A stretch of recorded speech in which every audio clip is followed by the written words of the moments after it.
Hi, I'm Abby from Crimson Tide, the providers of the mpro5 platform, and today we're going to be showing you how easy it is to use mpro5 in your business. Hi, I'm Luke Jeffrey, Technical Director at Crimson Tide, and I'm going to take you through scheduling a job using the mpro5 cloud-based workflow. You can see here I've got some users that are available, Parking Lot and John Steele. What I'm going to do is just add my user in at the top using the users list. And we're actually going to double click anywhere on the planner. You can also use the plus button up here to create a job. So I'm going to pop it down to the day view, and then I'm going to double click to create a job at 4 o'clock today.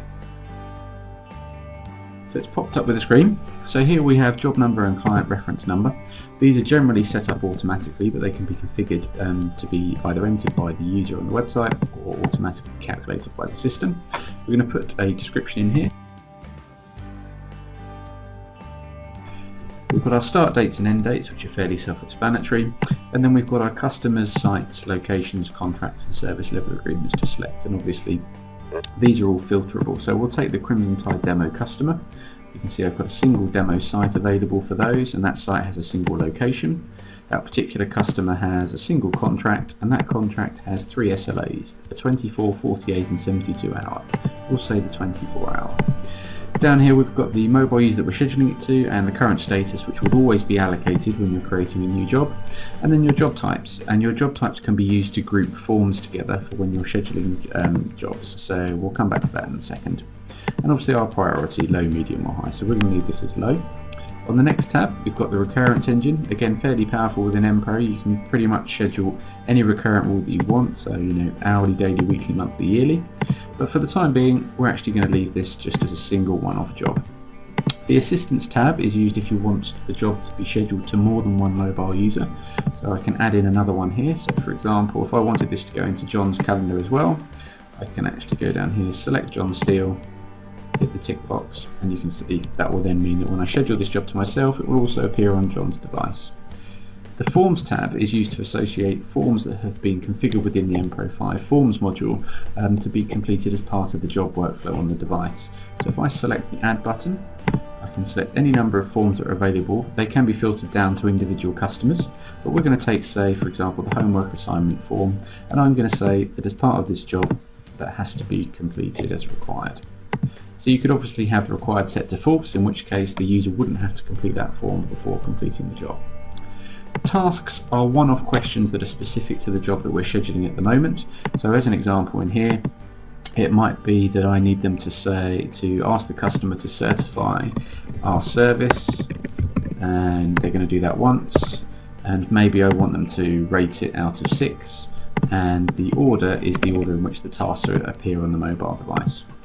So by doing that, I've now said that as part of this job workflow, they'll have to answer and certify our service on a 1 to 6 basis, and that will be the first task that appears, and they'll have to do this once.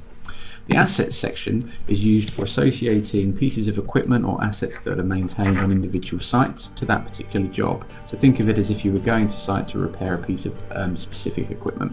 So I can hit the Add button here. This lists all the assets that I have within the system that are available to me, and I can say that we're going to, let's say we're going to go and clean this particular asset, and then I can basically save my changes, and that's now associated this particular barcoded asset to this particular job. The Notes component is used for extra notes, so you can ask for Sam when on site, anything like that really that you want the mobile user to have access to in the field. And the Custom Fields tab, you'll see here I've got a number of custom fields. These are generally used with integration, whereby out of the box we might not have field placeholders for the majority of information that's being sent across, so we can set up any number of these. They're string-based fields whereby all of this information will be sent down to the mobile device when a job is scheduled. So I can just tap in here Luke, and put in all those details, and then basically hit the tick at the top left. That saves my changes, and then I can hit Save Changes method there. And as you see down here, because I said it was an assistant, that job's now being scheduled with the form attached, the asset attached, the task attached, and the details for the custom fields. And if I wanted to go back in and just look at the data, I can double click on the job in here, and you'll see I've got my tasks, my forms, my assets, and my custom field information all there to be recalled. So that's a very quick example about how you can go through scheduling a job using the mpro5 planner. We hope this video was useful in helping you understand a little bit more about mpro5. Be sure to check our YouTube channel for more videos and register for our next monthly webinar. For more information, go to mpro5.com.